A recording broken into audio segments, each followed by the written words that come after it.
Gabriella Guglielminotti Trivel. I live in London. I've been living in London for 9.5 years and I'm about to embark on the adventure of my life. On Monday I'm going to fly to Buenos Aires and from there 4 days later I will be flying to Ushuaia where I will join a group of people, roughly 30 people, and we'll be embarked on an icebreaker and we'll go to Antarctica. We're going to Antarctica to face fears, limiting beliefs, learn to know ourselves better, see nature and learn from nature too.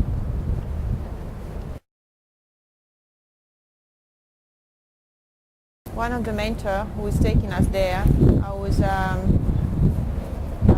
trader and he has been teaching people to become financially free for years.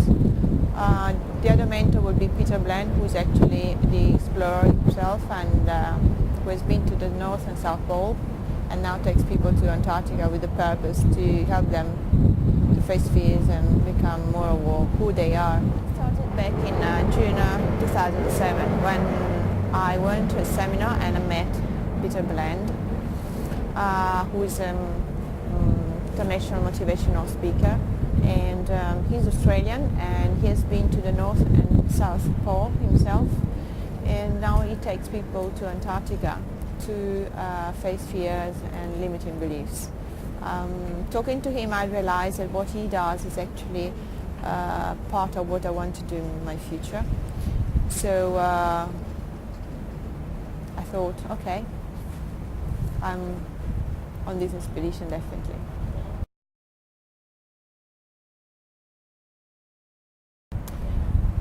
I don't have a particular one in mind. I know that when I'll be there will be things coming up that at the moment I can't think of. And whatever will be, I will face it and see what will happen within myself. I'm keeping an open mind, but I can say that what really appeals to me is the contact with nature, with one of the few places on earth where nature is still pretty pristine, a place where there's never been a war, a place where, yes, it's nature to rule. So human beings there are optional. That really appeals to me. And also being just away from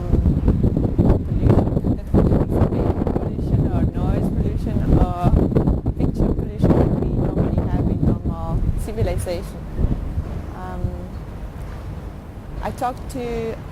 Some time ago, I talked to Louis Gordon-Pugh, who last year swam the length of 1 kilometer in the North Pole. He does this for raising awareness about the change of climate and the impact of human society on the planet. And I asked him for advice and he said to me, just go there with an open mind, just going to the poles will change you. And it was exactly what I was actually thinking myself when I decided to join this expedition. Go there with an open mind, let things come to me and don't expect too much, but see what my soul will tell me. I'm sure there will be things that I will discover when I'm there. In the past 2 years I've been on several seminars and workshops where I did test myself. Like I walked on fire several times. I did break wooden board with my bare hand or bent thick steel rods with my throat. So I think I kind of tested myself already a few times in my life. Back 10 or 15 years ago I did jump off a bridge just tied up with a rope. I did different things like break the arrow with your throat or things like that.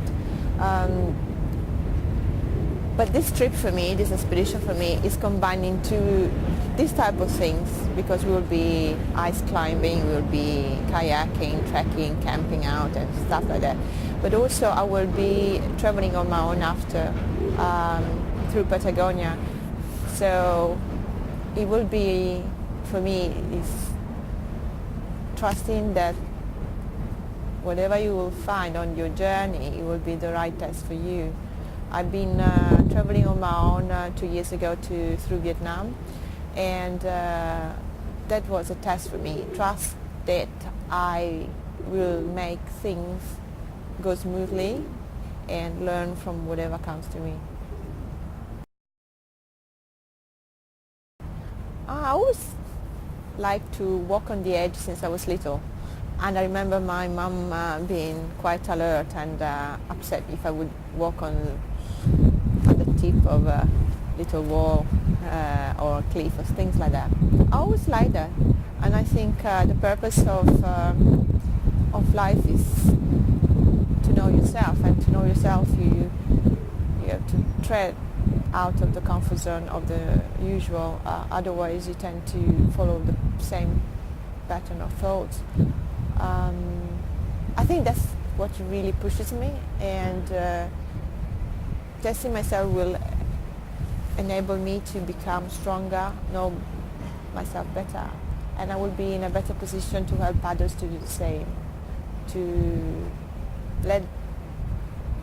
When you're bold, you allow other people to be bold as well. So I really learned this through the years, and I always admire people that have been daring. And now I think it's my turn to do it,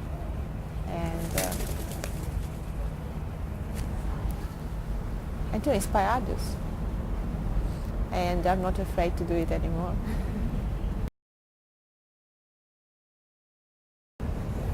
The worst thing that can happen